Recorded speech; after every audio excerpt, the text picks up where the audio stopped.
ஆத்ம வித்யா யோகாவின் ஆன்மீக நறுமணம் ஆக்கம் பெறும் நம் மனம். படகு உரிமையாளர் ஒருத்தர் தம் படகுக்கு பெயிண்ட் அடிக்கிறதுக்கு பெயிண்டர் ஒருத்தர்கிட்ட அந்த பொறுப்பை ஒப்படைக்கிறாரு. ரெட்டு பெயிண்ட் அடித்து கொடுங்கன்னு. பெயிண்டரும் ரெட் பெயிண்ட் அடித்து கம்ப்ளீட்டாக பண்ணிகிட்டு இருக்கும் பொழுது அந்த படகுல ஒரு ஓட்டை இருந்ததை பார்த்துடுறாரு. அந்த ஓட்டையும் சரி பண்ணி அதுக்கு மேலே பெயிண்ட்டும் அடித்து பக்காவாக அந்த உரிமையாளர்கிட்ட அந்த வேலையை முடிச்சதுக்கப்புறம் படகை கொடுக்குறாரு. உரிமையாளரும் பேசிய கூலியை கொடுத்த பிறகு போயிடுறாரு.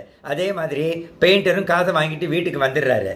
மறுநாளைக்கு படகு உரிமையாளர் அந்த பெயிண்டரின் வீடு தேடி ஓடி போய் ஒரு பெரிய செக்கை எடுத்துகிட்டு போகிறாரு. பெரிய அமௌண்ட் எழுதப்பட்ட ஒரு செக்கை. இந்தாப்பா இதை வச்சுக்கங்கிறாரு. அது பன்மடங்கு அமௌண்ட் உள்ளது. பெயிண்டருக்கும் அதிர்ச்சி.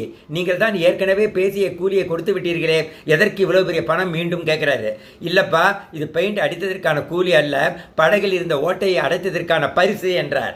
இல்லையே சார், இல்லை, அது ஒரு சின்ன வேலை, அதுக்கு போய் இவ்வளோ பெரிய தொகை கொடுக்கணுமா? வேண்டாம், இது நியாயம் இல்லை, எனக்கு இந்த செக்கு வேண்டாம்னு சொல்லிட்டு திருப்புறாரு. நண்பரே, உங்களுக்கு ஒரு விடயம் புரியவில்லை, நடந்த விஷயத்தை சொல்கிறேன் கேளுங்க என்று சொல்லி படகு உரிமையாளர் சொல்ல ஆரம்பிக்கிறாரு. நான் உங்களுக்கு படகை பெயிண்ட் அடிக்க சொல்லும் பொழுதோ அதில் இருந்த ஓட்டையை பற்றி சொல்ல மறந்து விட்டேன். பெயிண்ட் அடித்து விட்டு நீங்களும் போய்விட்டீர்கள். அது காய்ந்த பிறகு எனது பிள்ளைகள் படகை எடுத்துக்கொண்டு மீன்பிடிக்க கிளம்பி விட்டார்கள். படகில் ஓட்டை இருந்த விஷயம் அவர்களுக்கு தெரியாது. நான் அந்த நேரத்தில் அங்கு இருக்கவும் இல்லை. நான் வந்து பார்த்த பொழுது படகை காணவில்லை. படகில் ஓட்டை இருந்த விஷயம் அப்போதுதான் நினைவுக்கு எனக்கு வந்தது.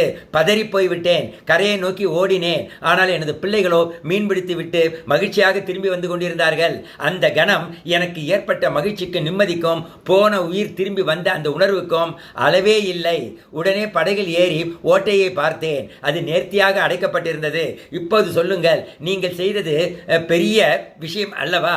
நீங்கள் என்னுடைய பிள்ளைகளின் விலைமிக்க முடியாத அந்த உயிரை காப்பாற்றி இருக்கிறீர்கள். உங்களது இந்த நற்செயலுக்காக நான் எவ்வளவு பணம் கொடுத்தாலும் ஈடாகாது என்றார். நண்பர்களே, இதிலிருந்து என்ன புரிகிறது? யாருக்கு எங்கே எப்போது எப்படி என்றெல்லாம் பார்க்க வேண்டியதில்லை. நமக்கு சந்தர்ப்பம் கிடைக்கும் போதெல்லாம் பிரதிபலன் பாராது உதவுவோம். பிறரின் கண்ணீரை துடைப்போம். நம் கண் முன்னே தெரியும் ஓட்டைகளை கவனமாக அடைப்போம். அப்போதுதான் நமது ஓட்டைகளை அடைப்பதற்கான மனிதர்களை இறைவன் வெளிப்புறத்திலிருந்து நம்மிடம் கொண்டு வந்து சேர்ப்பான். இதுதான் முக்கியமான விஷயம். இறைவா நன்றி.